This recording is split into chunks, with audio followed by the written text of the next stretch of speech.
Hi everybody, I haven't done a tutorial outside in a while and I thought today I'd cover one of my favourite things to practice, which is false cuts.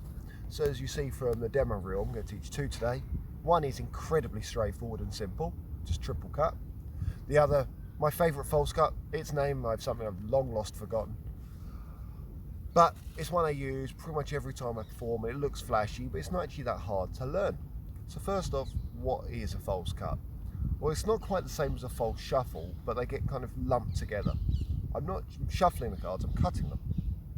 A cut being when you obviously in the deck, and two. So I'm going to teach you two ways to do that today, which, especially when combined, go into quite a nice little kind of routine that makes it look like you've completely mixed up the deck when you haven't. So we'll go over the shoulder, I'll talk you through them both and follow along, and don't forget to like and subscribe.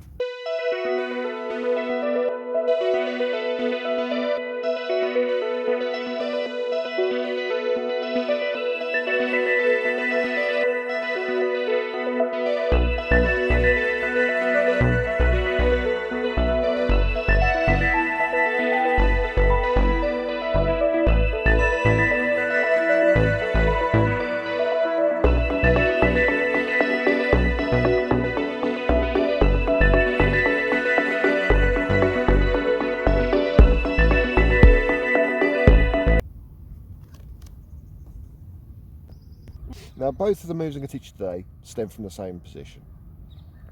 You're in your standard grip, middle grip, and you're doing swing cut, which is that.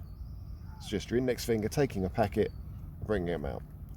Now the reason you do it as a triple cut is because when you just do two it doesn't look that convincing, but the third makes a massive difference visually. So if we turn over the top card, and you can follow it along, you go literally one, into the cradle of your hand, two, put this one at the bottom between your thumb and ring finger, and switch again, three. See how simple it is? It's one, two, three. So you, in your grip, you swing cut and off, and you're always going into this part of the other hand, because then you can bring it under thumb, ring finger. So you've essentially, the most you've got to be able to do is hold three packets like that. So, three, two, three. Now, the longer one, my favourite of the false cuts, which I really can't remember the name of, I've just been using it for years. This one looks really flash. It's a nice introduction to a bit of cardistry. It teaches you card control, how to handle multiple packets, but it's not hard. So again, we're in this grip, two fingers and thumb, swing, over and into this position, then again.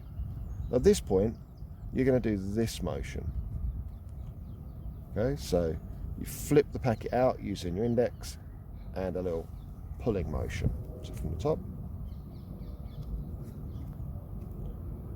you do a cut, and you're going to put it in the middle and clear. So from the top, and then when you're in that position,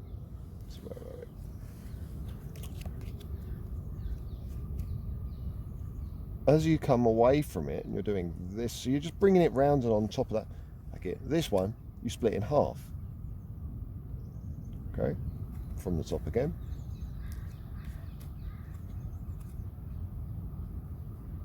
Okay, so you go one, two, three. Now once you're in this position, you're going to use your ring and thumb to take the original packet. So you'll have three in this hand and one in this hand. If you're left-handed or you prefer to do it the other way around, same routine, just obviously opposite hands. Okay. So you're doing the split as you reach to grab that packet, and then you're going to just manipulate these two.